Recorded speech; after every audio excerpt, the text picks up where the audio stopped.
sejam muito bem-vindos a mais um episódio do Pod Aula.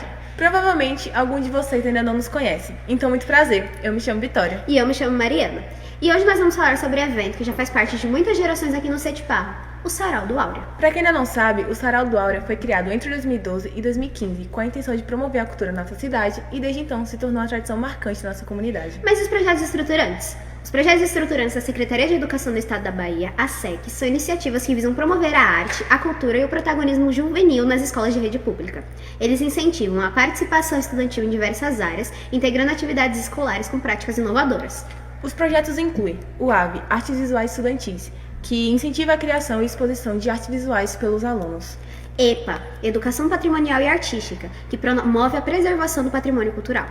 FEST, Festival Estudantil de Teatro, estimula a produção teatral nas escolas. FACE, Festival Anual da Canção Estudantil, incentiva a criação musical entre os estudantes. DANCE, Dança Estudantil, promove a expressão artística por meio da dança. PROVE, Produção de Vídeos Estudantis, desenvolve habilidades audiovisuais com produção de vídeos. TAL, Tempos de Artes Literárias, estimula a criação literária com poesias e contos. E é claro, o Encante. O Áurea é extremamente conhecido devido às suas 6 vitórias consecutivas no projeto Encante, então não poderíamos deixar de falar do Coral Cantarte. Para falar com propriedade sobre esses projetos, chamamos a nossa gestora, Cléa Gouveia, e a nossa atual regente do coral, Suzana Xavier. Estamos aqui presentes com a nossa diretora Cléa Gouveia. Cléa, quando exatamente foi criado o Sarau do Áurea?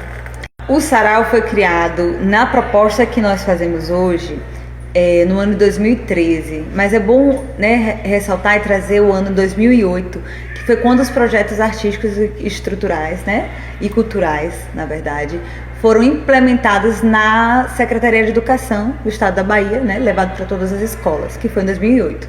E aí o Áurea, né, vinha desenvolvendo já essas propostas, inicialmente AVE, TAL e FACE, depois foi havendo também a implementação dos outros projetos como o DANCE, o FEST, assim por diante.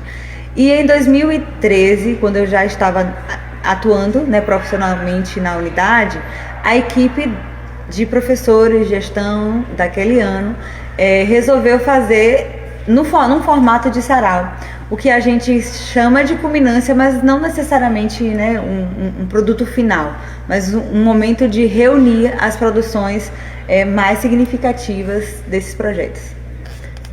Quais são os principais tipos de apresentações ou performance que o público pode esperar durante o Sarau do Áurea?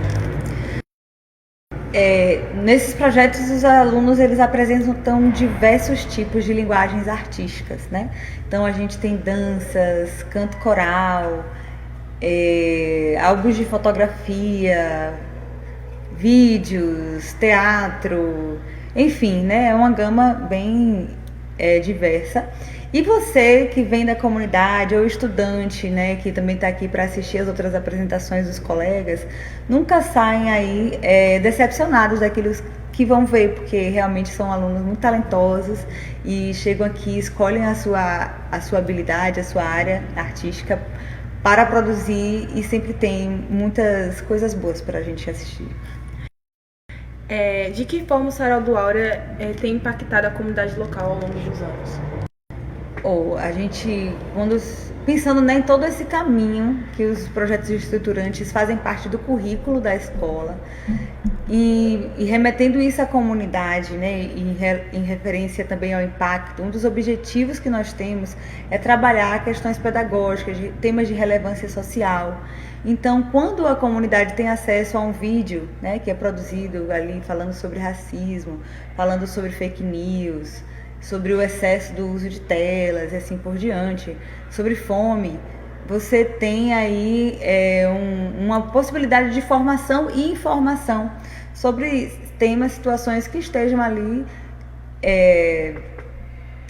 fazendo parte do nosso dia a dia, né, e contribuindo aí com essa formação cidadã de toda a comunidade. Para além disso, a gente também observa que muitos estudantes, né, depois de passarem por essa experiência de projeto estruturante em diversas dessas linguagens que eu já citei aqui, eles levam isso de uma forma profissional fora da escola. E aí a gente vê Daniel hoje à frente de um grupo de dança, da quadrilha, da fanfarra, Everton a mesma coisa, Thalinha, Cristiele, Guilherme, muitos estudantes. Citei agora alguns que vieram à mente realmente, mas existe também essa visibilidade que através dos projetos os alunos vão se descobrindo e vão sendo descobertos pela comunidade, enquanto pessoas que produzem arte, que produzem mídias digitais, e isso pode se transformar também numa profissão. Considerando que o Sarau serve como uma seleção para os projetos estruturantes de Alagoinhas, como as vitórias alcançadas impactam a visibilidade da escola e da comunidade e qual a influência disso nos alunos? Então, estávamos aqui, né, como você viu, e a gente já recebendo ligação porque tem um evento em uma universidade da região e quer uma apresentação cultural, e aí as pessoas lembram da nossa escola por conta justamente desses produtos de qualidade que saem daqui por mérito dos nossos professores, por mérito dos nossos estudantes. E essa visibilidade se dá justamente por conta desse empenho, dessa dedicação, da seriedade que a gente também constrói essa proposta estudantil aqui, né? E para os estudantes isso é maravilhoso, porque eles vão tendo oportunidades, e você sabe como é isso, né? De sair da escola, de mostrar seus talentos, as suas obras fora daqui do ambiente escolar, né? E são, de certa forma, valorizados por isso. Então a gente precisa também estar sempre oportunizando esses momentos para que o trabalho ele seja para além dos muros da escola. Com a recente perda de Fábio Xavier, um dos principais contribuintes para apresentações de Sarau, como você descreveria sua colaboração na criação e na propagação do evento?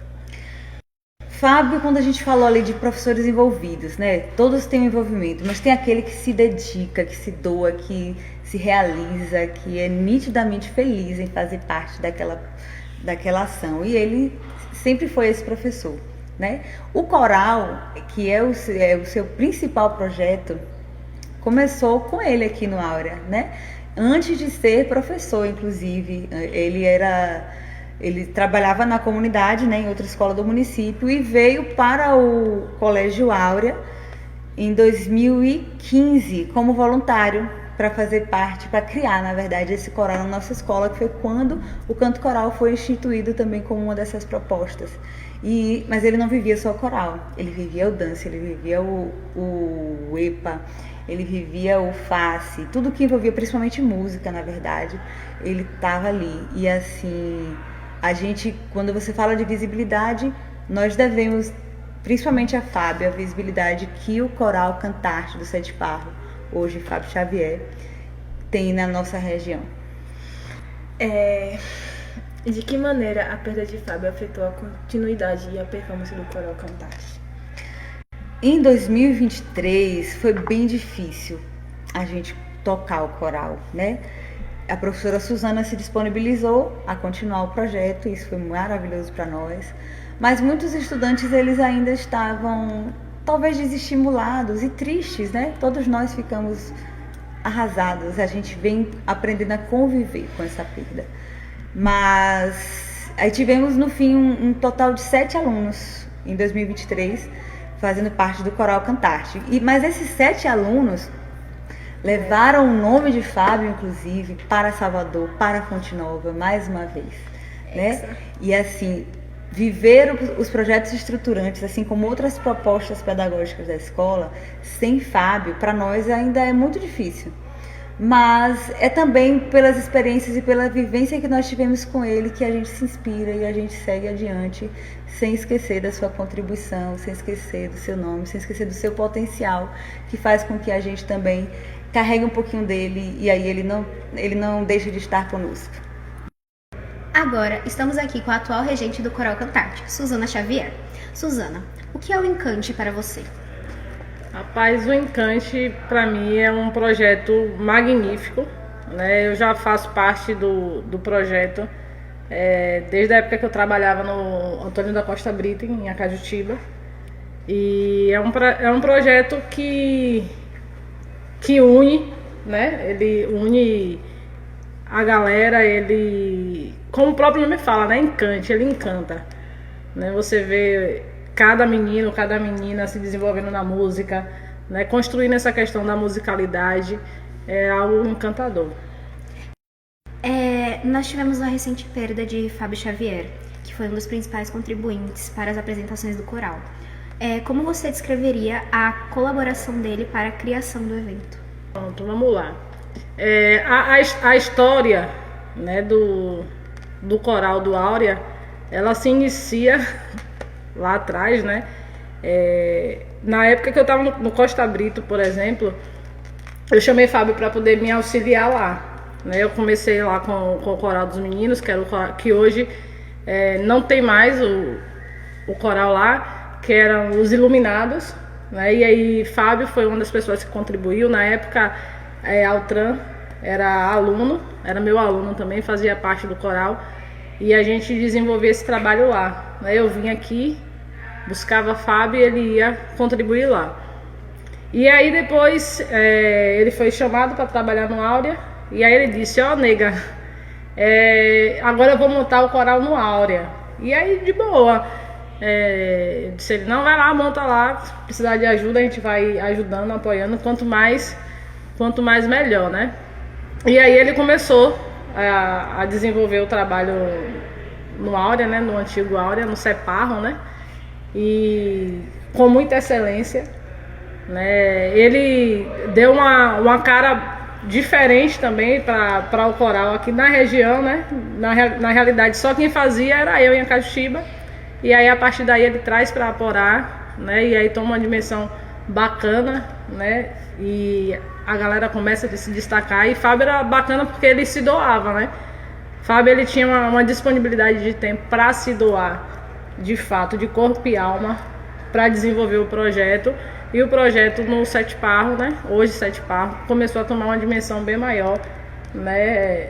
E o nosso núcleo territorial, que é o núcleo 18, começou também a ser visto em Salvador e ser visto por outros territórios pela excelência do trabalho que ele desenvolvia também no coral aqui.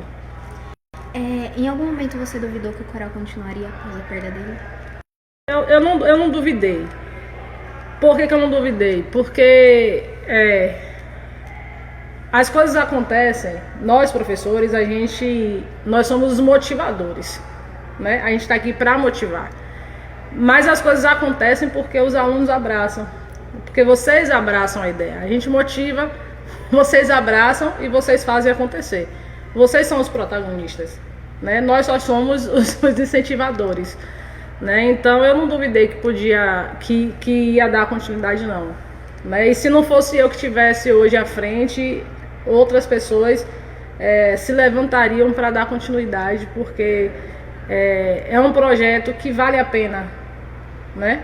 Vale a pena. Então a gente vai tocando para frente. Qual é a importância de garantir que o Coral Cantarte continue com suas atividades? Rapaz, transforma a vida, né? Tudo que quando a gente fala de educação, tudo que se fala em educação, a gente fala em transformação de vida, né? E aí o coral, ou o EPA, o PROV, os projetos estruturantes como um todo, ou os jogos escolares, cada um deles vai pegando um perfil de aluno. Então a gente tem um perfil que é esportista, a gente tem um perfil de aluno que é musical, a gente tem um perfil que é pesquisador, e os projetos eles vêm para agregar a todos os alunos, né? Então vai perpetuar isso aí, porque a gente tem alunos que vão se agregando a cada uma dessas características. E nós, como eu falei, nós professores, a gente vai somente incentivando, a gente vai pegando, incentivando, a gente vai visualizando quem tem o potencial para aquela área. Fulano de tal canta bem, fulano de tal poderia estar nesse projeto, e a gente vai ali fazendo, garimpando, né?